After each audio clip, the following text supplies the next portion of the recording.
سێبەری قەلەبەرد لەسەر ئەڵمانە و تاڵە سوار.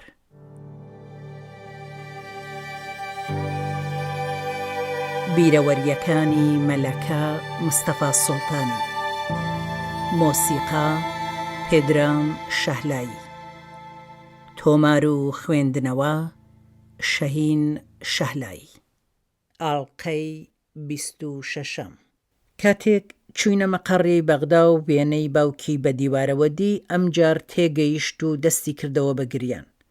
زۆر بە دڵتەنگی کوتی پێم خۆش نییە لێرە بمێنینەوە. داوای کرد بڕۆینەوە بۆ ئوردوگا. دوای چاوپێکەوتنی دوکتۆر هاتینەوە بۆ ئوردوگا. دکتۆرەکانی بەغدایش نەزەریان هەروە بوو کە تەنیا پەردەی گوێی دڕاوە، ئەویش بۆ خۆی وردە وردە چاک دەبێتەوە. کوتیان بەڵام لە کاتی حەمامکردندا دەبێ کەمێک لۆکە بخرێتە گوێی کە ئاو نەچێتە نێوی و چڵک نەکا. کە تووشی موسیبەت و نەهاتی هاتی ئیتر خۆبڕانەوەی نییە. ئەو تەقینەوەیە چ بوو؟ بۆ ڕاست لە نزیک بەیان. گڵەچ کۆلەکەی شکا بوو، زۆر زیاتر لە تەمەنی خۆی ئێش و ئازاری دەکێشا. هەر بەوەش کۆتایی نەهات. ڕۆژێک بۆ حەمام لۆکەم نابووە ناوگوێی، لە ناو تەشتێکدا دەمشۆرد. خۆی زۆر ئاگای لەوە بوو کە حتمەن لۆکە لە گوێیدا هەبێ و ئەو نەچێتە ناوی. ئەوەندە لۆکەکەی فشاردا بوو چ بووە ژوورێ کە دەرنەدەهات. لەگەڵ حیشمەت بەیانمان بردە لای دکتۆر ئەحمەدی عەزیزپور. ئەوەندە دەست و لاقی ڕاوەشان کە نەمانتوانی ڕایگرین تا دوکتۆر لۆکەکە دەربێنێ. لەژێر دەستی من و حیشمەتدا هەڕەشەی لە دوکتۆر دەکرد و دەیکوت بە تفەنگەکەی دایکم دەتکوژم. ئارام نەبوونەوەی بەیان نەیدەهێش کە دوکتۆر کارەکە بە ئەنجام بگەیەنێ. ئیتر دوکتۆر کوتی باشترە بیبەینە نەخۆشخانەی کۆمەڵە لە چنارە تا لەوێ بە سووکی بێهۆشی بکەن و لۆکەکە دەربێنن. کاتێک حیشمەت لە باوەشی گرت و بەناو دیوەکەدا دەیگێڕا، زلێکی لە حیشمەتدا و بەگریانەوە کوتی دەمگری بۆ ئەو دوکتۆرە و ئێستا ماچم دەکەی؟ دوای ئەوەی بەیان بیستی کە باوکی بە تەسادفی ماشین گیانی لەدەستداوە، بۆ ماوەیەکی زۆر لە ماشین دەترسا و پێی خۆش نەبوو سواری ببین. کاتێک سوار دەبووین خۆی دەلکاند بە باوەشمەوە. دەچوین بۆ چنارە. لە ڕێگادا زۆر حاڵی خراپ بوو. کاتێک گەیشتینە ئەوێ، فانتۆمی ئێران هاتن و ئێمەش زوو خۆمان گەیاندە شاخ و کێو و هەتا ئێوارێ لەوێ ماینەوە. لە چنارە دوکتۆر کوتی ئێرە مەترسی لەسەرە و بیبە بۆ سلێمانی. لەوێ دکتۆری خۆمان ئەو کاری بۆ بکەن. لە سلێمانی دکتۆر کوتی بۆ دەرهێنانی لۆکەکە کەمێک بێهۆشی دەکەین. لە خەو هەستا بەرچایم نەدایە. زۆری برسی بوو، داوای نانی دەکرد. خۆی گەڕابوو سفرەی نانەکەی باوکمی پەیدا کردبوو، دەیکوت هیچم ناوێت، تەنیا نان دەخۆم. بۆ بەختی خراپی ئێمە دکتۆرەکان کاریان زۆر بوو، کارەکەی بەیان کەوتە ئێوارێ. برسیەتی زۆری بۆ هێنا بوو. کاتی دەرهێنانی لۆکەکە منیش لەگەڵ بووم. 3 یان 4 جار دەوای بێهۆشیان پێدا، بەڵام بێهۆش نەدەبوو، بەرگری دەکرد. دواتر کە باوکم کەبابی بۆ کڕی نەیخوارد و دەیکوت ئەو وەختەی پێم خۆش بوو نان بخۆم نەتاندامێ، ئێستا حەزی لێ ناکەم. کارەسات و بۆمبارانەکان.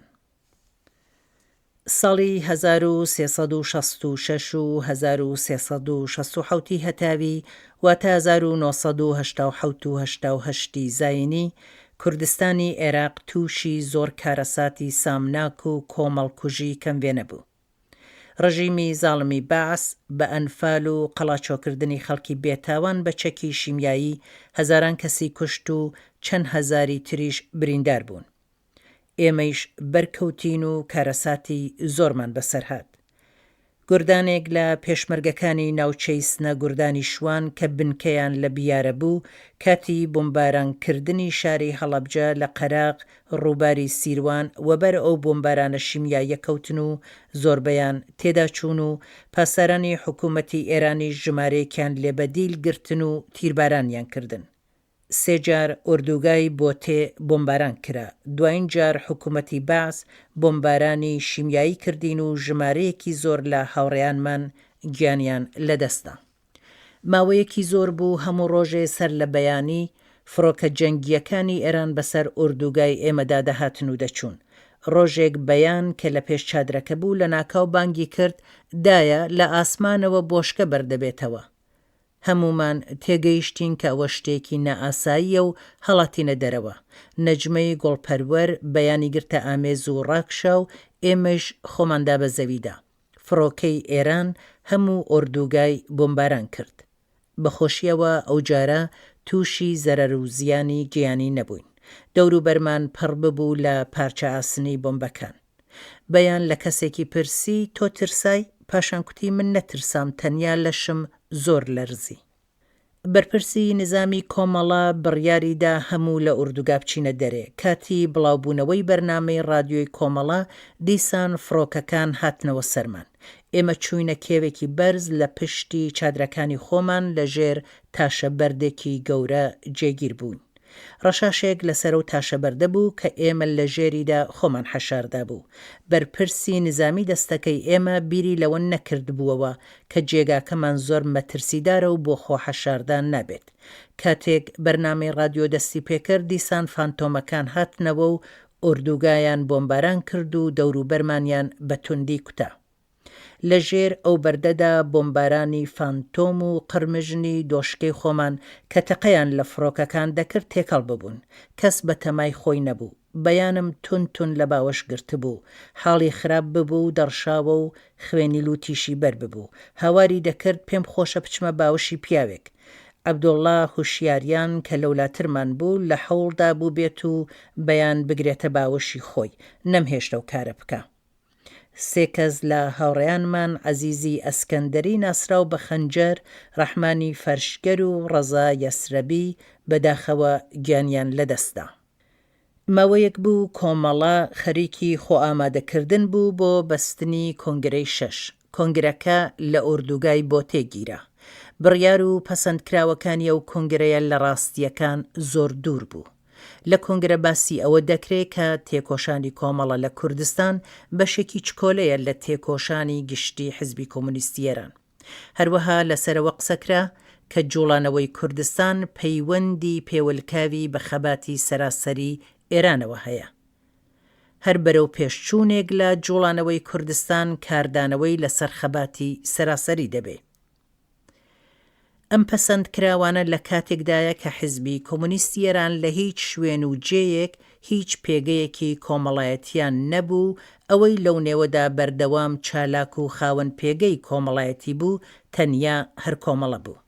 ڕۆژێک دوای تەوابوونی کۆنگرەکە یانی لە 25 گوڵاندا حکوومەتی بەعس ئوردوگای بۆتەی بۆمبارانی شیمیایی کرد و 23 کەس لە هاوڕێیانمان گیانیان بەخت کرد. بەڵکی یەکێک لە پێشمەرگەکان فەوتی کردبوو. ئەو شەوە بۆ سەرخۆشی لە هاوسەرەکەی چبوومە ڕانیە و لەگەڵ چەند کەسی دیکە لەو ماڵە بووین. خەبەریان هێنا ئوردوگای بۆتێ بۆمبارانی شیمیایی کراوە. بەپەلە چوینەوە بۆ مەقەڕی ڕانیا تا ئێمە گەیشتینە ئەبێ بە سەدان کەس لە خەڵکی ڕانیا بە قەبلەمە ماست و جلوبەرگەوە هاتبوون بۆ یارمەتیدانی ئێمە. پەیتا کەسی برینداری شیمیاییان لە بۆتێوە دەهێنا بۆ ڕانیا. ئێمەش بە هەموو شێوەیەک خەریک بووین یارمەتی ئەوان بدەین. لە ئوردوگاوە خەبەرهات کە پێویستیان بە دەوایەک هەیە. لەگەڵ چەند کەس لە هاوڕێیان چوینە نەخۆشخانەی ڕانیە. دەرمانەکەیان نەبوو. ئەم جار چوین بۆ نەخۆشخانەی ئەسکەری. لە پێشدا دیداری 2 پێشمەرگەی خۆمان کرد کە لەوێ بەستەری بوون. لەوێش دەرمانەکانمان دەست نەکەوت. بەدەستی خاڵیەوە هاتینە دەرێ کە بچینەوە بۆ مەقەڕ. دکتۆرێکی عەرەب کەوتبووە شوێنمان.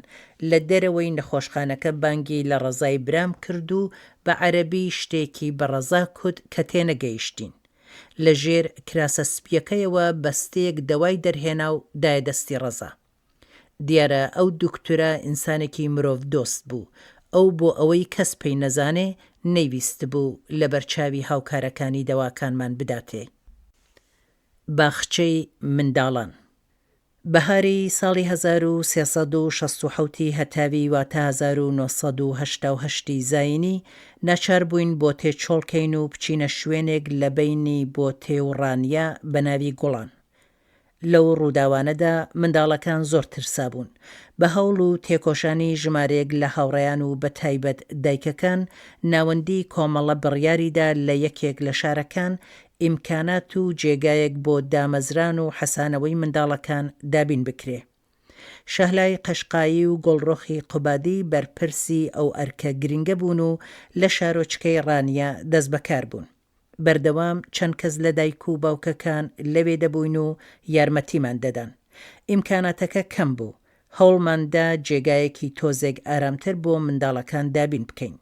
زۆربەی منداڵەکان لەوێ بوون و ناوی نرا باخچەی منداڵان.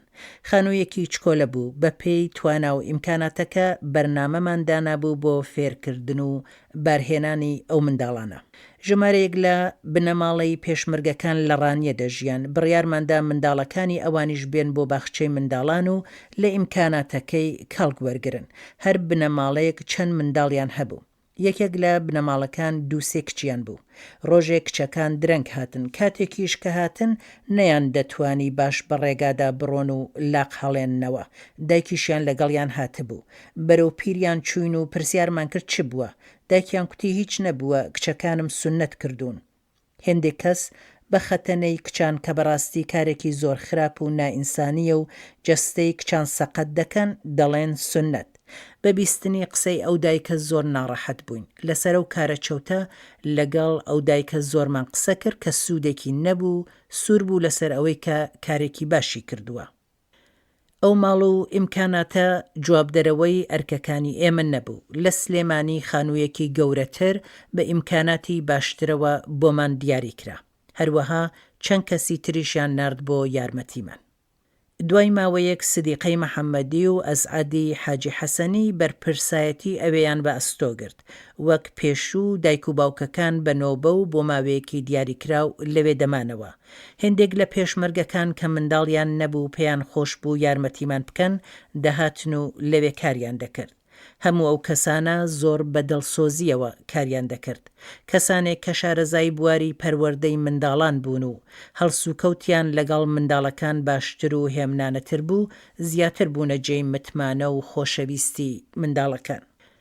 بەیان دڵتەنگ بوو زۆرجار بیانووی دەگرت. هەوڵم دەدا کە ئەم قۆناغە دژوارە ئاسانتر تێپەڕ بکە. لەبەرەوە وەختێکی زیاترم دادەنا بۆ پێکەوە بوونمان. یا من دەچوومە باخچەی منداڵان یا ئەو دەهاتەوە بۆ ئوردوگا و لای خۆم دەبوو. ڕۆژێک باوکم هات بۆ لامان. بەیان بە دیتنی باوکم دەستی بە گریان کرد و خۆی خستە باوشی باوکم. ئەویش دڵی پڕ بوو دەکوڵا بۆ بەیان. بە زەحمەتی زۆر بەیانم ئارام کردەوە. گریانەکەی تەواو بوو. کوتی بۆ ئەوە دەگریم تۆ باوکت هەیە و من نیمە. ئەو سەردەما زۆر بە وردەی لە کەسوکاری بابی دەپرسی. منیش هەموو شتێکم بۆ باس دەکرد. کاتێک کوتم باپیرت فەوتی کردووە دەستی بە گریان کرد و کوتی ئەگەر بمابایە منی خۆش دەویست. هەستێکی تایبەتی بۆ کەسوکاری و بۆ بۆکان هەبوو. دەیکوت ڕەزای برام خەڵکی بۆکانە. جارێک لە باخچەی منداڵان فیلمێکیان بۆ منداڵەکان نیشان دەدا. باوکو منداڵێک بوون. لەبیرم نییە بۆچی دایکی منداڵەکە لە فیلمەکەدا نەبوو. ئەو باوکە خەریکی کێبڕکەی زۆرانگرتن بوو. منداڵەکەش چاوی لە تێکۆشانی باوکی بڕی بوو. ئەو منداڵە دەیدی کە باوکی سەرکەوتونیە بۆیە بە نیگەرانیەوە شایەدەی شکستی باوکی بوو. بەیانیش ئەو شکستەی پێناخۆش بوو دیار بوو کە کاردانەوەی لەسەری بووە. تەنانەت زۆر دواتر لە سوێدیش ئەو فیلمەی هەر لە بیرما بوو. لێرە پەیدای کرد و چوو فیلمەکەی وەرگرت و دیسان چاوی لێ کردەوە. پاییزی ساڵی 1368 هەتاوی واتە 1989 زاینی بەیان تەمەنی 6 ساڵ بوو لە سلێمانی کلاسی یەکەمی سەرەتایی دەست پێ کرد. لەگەڵ منداڵەکانی باخچەی منداڵان پێکەوە دەچوونە مەدرسەیەکی ناوشار بە ناوی تیشک. بەڵام بارودۆخی ناوچەکە زۆر ئاڵۆز و ناخۆش بوو. لە ماوەی کەمتر لە ساڵێکدا ناچار بووین چەند جێگا بگۆڕین. لە مالومەوە چوینە بۆتێ، گوڵان و سۆران. لە ئوردوگای سۆران سەقامگیر بووین. گواستنەوەی گۆڕی دکتۆر جعفەر بۆ سلێمانی. دکتۆر جعفەر لە ئاوایی چۆخماخ لە نزیک ئوردوگای مالومە نێژرا بوو. ناوچەکە بەدەست حکوومەتی باسەوە بوو، ئیمکانی هاتوچۆی بۆ ئەوێ نەبوو. عومەری ئیلخانیزادە کەسێک بوو کە بەردەوام لە من و بەیانی دەپرسی. هەر ئەویش یارمەتی دام و دەرفەتێکی بۆ وەرگرتم تا دوای ساڵێک لەگەڵ چەند کەس لە هاوڕێیان چوینە سەر گۆڕەکەی. زۆر نیگەران بووم باسیەکان گۆڕەکەی تێک بدەن. ئەوە بوو توانیمان تەرمەکەی بگوێزینەوە بۆ سلێمانی.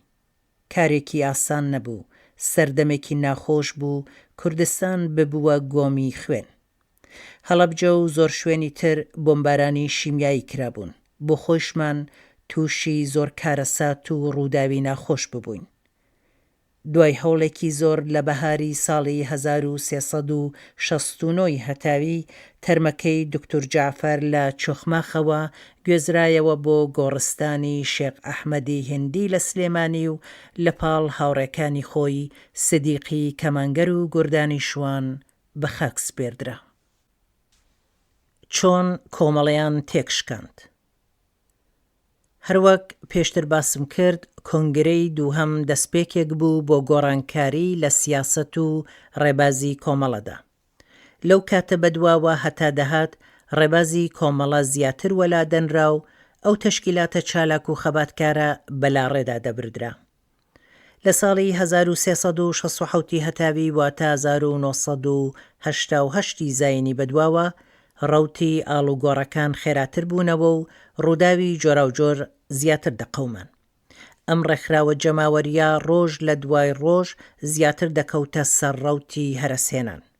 ڕژیم هەموو کوردستانی داگیر و میلیتاریزە کردبوو، شەڕی ئێران و عێراق کۆتایی پێهات بوو، کۆمەڵە ئیتر لە کوردستانی ئێران نەمابوو، پەیوەندی لەگەڵ خەڵکی کوردستانی ڕۆژهەڵات زۆر کەم ببووەوە. هەموو هێزەکانی کۆمەڵە لە ئوردوگاکانی کوردستانی عێراقدا نیشتەجێ ببوون. هەروەها کاردانەوەی زۆر خراپی شەڕی نێوان حیزبی دموکرات و کۆمەڵە لەسەر خەڵکی کوردستان و پێشمەرگەکانی هەردوو لاو بەتایبەت ڕووداوە گەورەکانی نێوخۆی کۆمەڵە وەک گیانبەختکردنی دکتۆر جعفەر، تێرۆری سدیقی کەمانگەر، تێداچوونی گوردانەکانی شوان و 24 مەهاباد، بۆمبارانی ئوردوگاکانی کۆمەڵە، لاوازی و دەستەوەستانی ڕابەری ئەو کاتەی کۆمەڵە، لێکدانەوەی هەڵە و هەلپەرستانەی مەنسووری حکمەت بۆ خۆدەرباسکردن لە بارودۆخی تازەی دوای کۆتایی شەڕی ئێران و عێراق، هەمووی ئەوانە سەرجەم بوونە هۆی تێکچوونی ڕیزەکانی تەشکیلات و لەتبوونی ئەم ڕێکخراوەیە.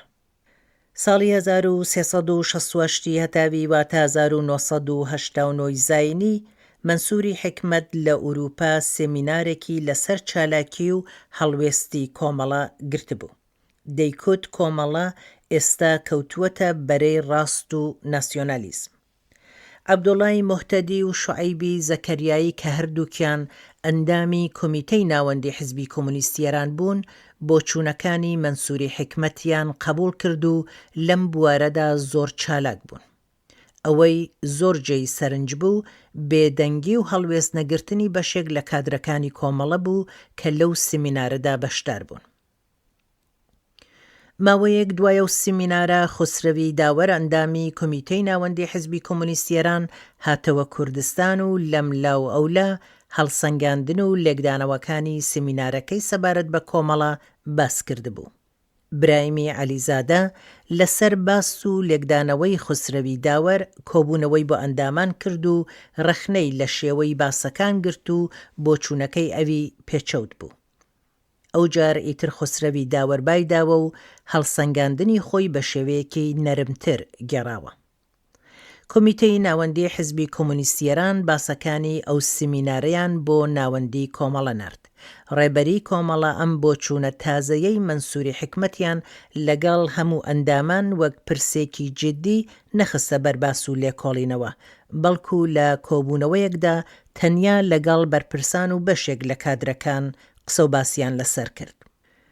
ڕێبەری کۆمەڵە بەرەنگاری ئەو باسانە بوونەوە، ئەگەرچی بۆچوونەکانیان لەباری تێئۆریەوە ڕێک و پێک و دیاریکراو نەبوو، بەڵام لێیان ئاشکرا بوو کە مەنسووری حکمەت دەیهەویست شکست و ناکامیە سیاسی و تەشکیلاتیەکانی خۆی و حیزبی کۆمونیستی ئێران بخاتە ئەستۆی کۆمەڵەوە. سدیقی کەمانگەر وەک ڕۆشنترین و ساخترین ئەندامی کۆمیتەی ناوەندی کۆمەڵە لەباری بیر و بۆچوونەوە پێیوا بوو وشەکانی کۆمونیزمی کارگەری و هەڵسەنگاندنە چەوت و ناڕەواکانیان وشە و ڕەمزی لێدان و لەناوبردنی کۆمەڵەیە. هەر بۆیە بە زۆرێک لە هاوڕێیانی کوتبوو تا دوا دڵۆپی خوێنی لە کۆمەڵە دیفاع دەکا. هەر بەو بۆنەوە بوو کە جمهوری ئیسلامی سدیقی بۆ ترۆر هەڵبژارد. پلۆنۆمی ناوەندی کۆمەڵە گیرە، ناوەندی ببوونە دوو بەش. بەشێک لایەنگری باسەکانی مەنسووری حکمەت بوون و بەشەکەی تر دفاعیان لە کۆمەڵە دەکرد. ئەو کۆبوونەوەیە زۆر ئاڵۆز بوو. دەنگ و هەرایان بە چەشنێک لە دیوەکە دەهاتە دەر کە بەیان و شەو بۆ زۆر جاردەیان کوت بۆ ئەوەندە بە دەنگی بەرز قسە دەکەن. هەمووان بە شێوازی قسەکردنی حەمیدی تەقوایی ئاشنا بوون کە لە قسەکردندا زۆر توندە. ئەوەی زۆرجەی سەرسوڕمان بوو دفاعی ئاگرینی عەبدوڵڵای موحتەدی لە مەنسووری حکمەت بوو. ئەو بۆ تێکدانی کۆمەڵە لە هیچ شتێک درێغی نەکرد و ئەوەی لە دەستی هات کردی. کۆمەڵەی پێناسیۆنالیست دواکەوت و کەمزان بوو. عەبدوڵڵای موحتەدی و حەمیدی تەقوایی لە ژوورێکدا دەژیان. خانووەکان کە بە بلوک دروستکرا بوون بەباشی دەنگیان دەهاتە دەر و زۆر کەس گوێی لە قسەکانیان دەبوو. عەبدوڵڵای موحتەدی کە قسەی دەکرد خۆی وەکو ڕێبەرێکی کۆمۆنیستی کارامە و بلیمەت دەخستە بەرچاو و کادرەکانی تری کۆمەڵەی بەخوارتر لە خۆی و تەنانەت دواکەوتوو پێناسە دەکرد. لە ئوردوگای سۆران کە کۆبوونەوە گیرە لە نیوەی قسە و باسەکاندا تووڕە دەبێ و دەتۆرێ و هەڵدەستێ و ساڵۆنەکە بەجێ دێڵێ و دەڕوە. ئەم ڕەفتارە سەیرەی بووە هۆی ئەوەی کە بەشدارانی کۆبوونەوەکە بە دەنگی بەرز هەرای لێ بکەن و بانگی بکەنەوە بۆ کوێ ناتەوێ جواب بدەیەوە. هەرە و سەردەمە شوعیبی زەکەریایی نامەیەکی بۆ کەسێک لە خزمەکانی نووسی بوو زۆر بە خراپە باسی کۆمەڵی کردبوو. ئەو نامەیە کۆپی کرا و دەست بەدەست بڵاو بووەوە. ئەو چەشنە ڕووداوانە و دەوری زۆر خراپ و ڕووخێنەری عەبدوڵڵای موحتەدی و شوعیبی زەکەریایی وەک دوو کەس لە دامەزرێنەرانی کۆمەڵە بێگومان کاردانەوەیەکی هەتا بڵێ خراپیان لەسەر چارەنووسی کۆمەڵەدا هەبوو. لە ئوردوگای زەڕگوێز سدیقی کەمانگەر کۆبوونەوەی دانا. لایەنگرانی مەنسووری حکمەت بە ڕەخنەی زۆر توند هێرشیان کردە سەری. سدیق زۆر بە ئاشکرا و ڕاشکاوانە دفاعی لە کۆمەڵە کرد. ئەو تا ئەو ڕۆژەی لە ژیاندا بوو شێلگیرانە بە ئامانجەکانی کۆمەڵە وەفادارمە و هەتا دواهەناسەی لەو ڕێگایەدا هەوڵیدا. لە گەرمەی ئەو باسانەدا بوو کە ئەو ڕێبەرە خۆشەویستەی کۆمەڵە بەدەست تێرۆریستێکی حکوومەتی ئێران تێرۆر دەکرێ. مەرگی لە ناکاوی ئەو زیانێکی گەورەی بە کۆمەڵە گەیاند. هێندێک لەوانەی وا کەوتبوونە بەرەی زۆر چەپ و دژی بۆچوونەکانی ئەو بوون ڕەزامەندی خۆیان لە تێداچوونی ئەو نەدەشاردەوە. ململانەی ئەم دوو بیر و بۆچوونە سەرتاپای ڕێکخراوەکەی داگرت بوو. بەم جۆرە ئەم تەشکیلاتە یەکدەست و ڕێکوپێکە بوو بە دوو بەش. شایانی باسە کە بەشێک لە قسە و باسەکانی هەردوو لە بێناوەرۆک بوون. لە جەبێکی واناخۆشدا لایەنگرانی هەردوو بەرەکە کەمتر دەیانتوانی یەکتری تەحەمل بکەن. قەراردرا کە هەموو ئەندامانی کۆمیتەی ناوەندی حیزبی کۆمۆنیستی ئێران بۆ بەشداری لە پلۆنۆمی 16 سەفەر بکەن بۆ ئوروپا. شەوی پێش سەفەرەکەیان هەمومان لە دەوریان کۆبووینەوە و هەر کەسێک نەزەر و بۆچوونی خۆی باس دەکرد. ئەوانیش بە گەرم و گوڕی لە باسەکاندا بەشدار بوون و بەڵێنیاندا کە لەو پلۆنۆمەدا دفاع لە بزوتنەوەی ڕزگاری خوازی کوردستان و کۆمەڵە بکەن. بەڵام لە ڕاستیدا ئەو پلۆنۆمە بووە کۆبوونەوەی دادگاییکردنی ڕێبەری کۆمەڵە. مەبەستم دروست یان غەڵەتبوونی هەموو بیر و بۆچوونەکانی ڕێبەری کۆمەڵە نییە و دفاعیان لێ ناکەم. بەڵام لەو پلۆنۆمەدا ڕێبەری حیزبی کۆمۆنیستی ئێران حورمەت و کەرامەتی ئەو کەسانەی خستە ژێر پێ کەوا دفاعیان لە کۆمەڵە دەکرد. مەنسووری حکمەت و لایەنگرانی ئەوەی سوکایەتی و بێڕێزی بوو بە کۆمەڵە و ڕێبەری کۆمەڵەیان کرد. پلۆنۆمی 16 خاڵێکی ڕەشە بە ناوچاوانی کۆمیتەی ناوەندی ئەو کاتی حیزبی کۆمۆنیستی ئێران. ڕێبەری کۆمەڵەش کە بەڵێنیاندا بوو دفاع لە بزوتنەوەی کوردستان و کۆمەڵە بکەن بەداماوی کەوتنە پاڕانەوە. شایانی باسە کە لە ناکاو سەری مەنسووری حکمەت بوو بە سوێندی هەرە گەورەیان. ئەوان بەجێی دفاعکردن لە خۆیان و لە کۆمەڵە لەبەر سەرگەردانی و سەر لێشێواوی و بەتایبەت بێباوەڕی بە خۆیان ناچارکران ئاڵای سپی بەدەستەوە بگرن و لەبەیک بە مەنسووری حکمت بڵێن. لەوێ هەوڵی سەرەکی ئەوان ئەوە بوو کە بیسەلمێنن باوەڕیان بەڕێبەر هەیە و ئەو چۆنی پێباش بێ هەروا دەکەن. ئەگەر هاوڕێیانی بەدیلگیراومان لەژێر ئەشکەنجەی تاقەت پڕووکێنی پاسدارانی حکوومەتی ئیسلامیدا ناچار بە پاکانەکردن و دەربڕینی پەشیمانی و تۆبە دەکران، لەم کۆبوونەوەیشدا ئەندامانی داماوی ناوەندی کۆمەڵە ناچارکران چۆکدا بدەن و تۆبە بکەن. بەڕاستی لێرەدا جێگای چۆڵی کاک سدیقی کەمانگەر تەواو دەبیندرا. بەوتەی عومەری ئیلخانیزادە، شوعەیبی زەکەریایی لە تەسلیم بوون و چۆکدادانی ناوەندی کۆمەڵەدا دەوری سەرەکی گێڕا و پێیوا بوو کە دەبێ تەسلیمی عەقڵی جەمع بین. دەزانین کە عەبدوڵای موحتەدیش هەر پێش پێلۆنۆمەکە و لە ئوردوگا زۆر بەتوندی هەڵی دەکوتا سەر کۆمەڵە و ڕێبەریەکەی. مەنسووری حکمت دوای ئەم سەرکەوتنە فتوای ڕسواکردنی ڕێبەری کۆمەڵەیدا و دەستوریدا کە باسەکانی ناو پێلۆنۆمەکە کە لەسەر کاسێت تۆمارکرابوون بدرێن بە هەموو ئەندامان. ئەوە یەکەم جار بوو کە باسەکانی ناو پێلۆنۆمێک لە ناو هەموو ئەنداماندا بڵاو دەکرانەوە. مەبەست تەنیا هەر بێ ئابڕووکردنی زیاتری کۆمەڵە و ڕێبەرایەتیەکەی بوو. دەزانین کە کۆمەڵە لە بزوتنەوەی کوردستاندا ڕەچەشکێن بوو دەوری سەرەکی هەبوو لە پەرەپێدانی عەداڵەتخوازیدا. من تێدەگەم کە جەماعەتی مەنسووری حکمت بۆچی و لەبەرچی وایان کرد، بەڵام لە بۆچوون و هەڵوێستی ئەو جەماعەتەی کە خۆیان پێکێنەری کۆمەڵە بوون هەرگیز تێنەگەیشتم. لە ڕاستیدا خۆ بە کەمزانین و تەسلیمبوونیان بەم شێوەیەی کە باسکرا هەر زۆر جێگای سەرسوڕمانە. لەو پێلۆنۆمەدا قسەکانی عەبدوڵای موحتەدی لە وتەکانی مەنسووری حکمت گەلێک ڕەقتر و تونتر بوون. لەوێ بەبێ ڕاڕایی و زۆر بەڕاشکاوی دژایەتی بزوتنەوەی شۆڕشگەڕانەی کوردستانی کرد. هەموو ساڵێک چەند جار وتارەکەی لەسەر سایتەکان بڵاو دەکرێتەوە. دوای پلۆنۆمی 16 هەرەسێنان و داڕمانی کۆمەڵە زیاتر دەوری هەڵگرت. لە تەشکیلاتی دەرەوەی وڵات بەشێکی زۆر لەو هاوڕێیانەی پێیان دەگوترا ڕاست و ناسیۆنالیست دەرکران. لە ئوردوگاکانی کۆمەڵەش ئەو تێکۆشەرانەی وا پێشتر زۆر بەڕێزەوە لەگەڵ یەکتر هەڵسوکەوتیان دەکرد و تەنانەت بۆ پاراستنی گیانی یەکتری زۆر لە خۆبردووانە دەجوڵانەوە، ئێستا ئیتر پشتیان لە یەک دەکرد و هەستیان دەکرد کەوتونەتە دوو بەرەی جیاواز و دوور لە یەک. جەماعەتێکی زۆر لە لایەنگرانی خەتی مەنسووری حکمت بەڕێبەری خۆی و عەبدوڵای موحتەدی بەرەو تورکیا و ئوروپا کەوتنەڕێ. هەرەو جەماعەتە ماڵ و ئارشیوی کۆمەڵەیان تاڵان کرد و هەموو شتێکیان تەنانەت کاسەتی بەرنامەکانی ڕادیۆی کۆمەڵە و کەلوپەلی دەرمانگا و نەخۆشخانەیان لە هەڕاجخانەکانی سلێمانی و ڕانیە فرۆشت. جەماعەتێکی کەمیش کە لە ئوردوگامانەوە جێگای ژیانیان لە یەکتر جیا کردەوە.